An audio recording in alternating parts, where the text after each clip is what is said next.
Vous vous demandez comment font vos streamers préférés pour afficher leur chat directement sur leur stream. Vous voulez faire la même chose, mais malheureusement vous ne savez pas comment vous y prendre. Eh bien, ne bougez pas, je vais vous montrer comment ajouter votre chat Twitch sur votre stream. Comment que c'est? Moi c'est rude et c'est dur d'être streamer. Et c'est pour ça que j'ai fait des vidéos pour vous aider à rendre votre stream meilleur. Donc si ça vous intéresse, n'hésitez pas à vous abonner à la chaîne. On va partir du principe que vous avez déjà OBS Studio installé sur votre PC et que vous avez également un compte Twitch. Si ce n'est pas le cas, faites-le. Pour que vos spectateurs puissent voir votre chat sur votre stream en temps réel, vous avez plusieurs possibilités, mais on va passer par l'option la plus populaire, celle que je considère la meilleure et aussi la plus simple à mettre en place, Streamlabs. Vous avez bien évidemment StreamElements, mais je trouve que le chat basique de Streamlabs est plus complet. Le site est plus ergonomique, c'est vraiment plus facile pour configurer et surtout, j'utilise moi-même Streamlabs pour mon chat, mes alertes et toutes sortes de widgets. Et si vous aussi vous utilisez Streamlabs, ce qui est bien, c'est que j'ai d'autres tutoriels dessus que vous pouvez aller voir. Et à l'avenir, je compte faire encore plus de tutoriels sur Streamlabs. Vous voyez, tout le monde est gagnant.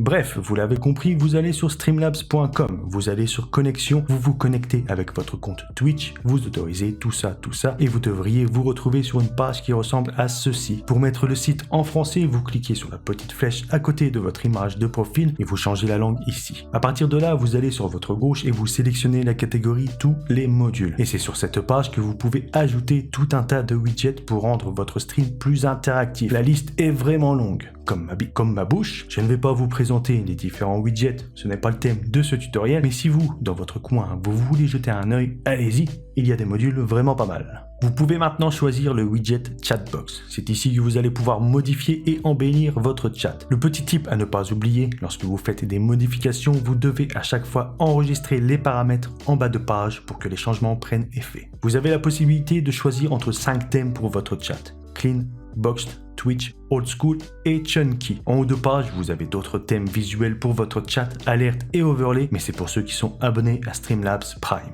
Une fois que vous avez pris votre thème, vous pouvez choisir d'afficher ou non les badges. Si vous ne savez pas ce que sont les badges, ce sont des petites icônes qui s'affichent à côté du pseudo des personnes dans le chat. Si vous traînez un peu sur Twitch, vous savez de quoi je parle. Sinon, pour ceux qui ne savent pas, les modérateurs d'une chaîne ont des badges en forme d'épée. Une fois que vous devenez affilié Twitch, vous pouvez débloquer et créer des badges personnalisés pour vos abonnés. Ceux qui ont Twitch Turbo, Twitch Prime ou qui offrent des bits ont également des badges. Les émoticônes supplémentaires concernent les extensions Better TTV, Franker Phases et 7TV. Si vous voulez que les chatteurs puissent utiliser ou pas des émoticônes en dehors de celles de Twitch, vous pouvez ici activer ou désactiver. La couleur d'arrière-plan ne sert à rien, c'est seulement pour la fenêtre de l'aperçu, ce n'est pas affiché sur votre stream. Vous pouvez choisir la couleur et la taille du texte. Masquer le message après un certain moment, tout d'abord pour les gros streamers, cette option n'est pas vraiment utile puisque vous avez forcément des centaines de personnes sur votre chat et du coup les messages disparaissent d'eux-mêmes, ils sont remplacés par les plus récents. Cette option peut être utile pour les petits streamers, je vais prendre un exemple. Vous êtes en début de stream, vous jouez à un jeu particulier, vous avez peut-être 3 ou 4 messages sur votre chat qui concernent ce jeu, mais 2 heures après, vous changez de jeu. Entre temps, il n'y a pas eu d'autres messages sur votre chat et pour je ne sais quelle raison, vous ne voulez pas que les nouveaux arrivants voient cette discussion. Vous pouvez donc faire en sorte que les messages disparaissent après quelques secondes. Et si vous voulez que les messages restent, vous avez juste à cocher cette case. Vous pouvez ajouter un délai avant que les messages apparaissent. La seule utilité que je vois pour cette option, c'est quand vous avez quelqu'un qui troll sur votre chat. Vous ajoutez un délai, comme ça vous ou vos modérateurs, vous avez le temps d'effacer le message avant qu'il s'affiche. Désactiver les animations des messages, c'est seulement pour les chats créés à partir de coding HTML, CSS. Si vous utilisez un chat personnalisé et que vous avez beaucoup de messages, ça peut améliorer la fluidité du chat.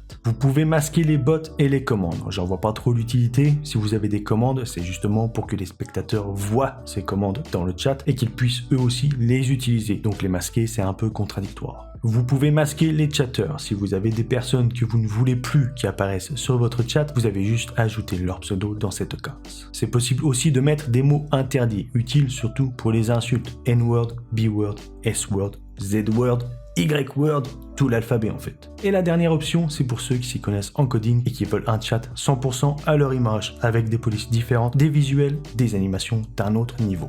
Maintenant, pour ajouter votre chat sur votre stream, vous remontez tout en haut et vous copiez l'URL du widget. Vous ouvrez OBS Studio et dans votre scène, vous ajoutez une source navigateur que vous pouvez renommer et vous remplacez l'URL par celle que vous avez copiée. Vous faites OK et maintenant vous pouvez déplacer et redimensionner votre chat comme vous le voulez. Vous savez maintenant comment ajouter votre chat sur votre stream, mais il y a autre chose que vous ne savez pas faire, un autre widget sur Streamlabs. Vous ne savez pas comment avoir des jars custom personnalisés à votre image et pour ça j'ai 2 tutoriels. Le premier en utilisant des lignes de code sans s'y connaître en coding et si vous ne voulez pas vous prendre la tête avec des lignes de code, dans le second tutoriel je vous montre comment créer une jar mais en utilisant simplement des images.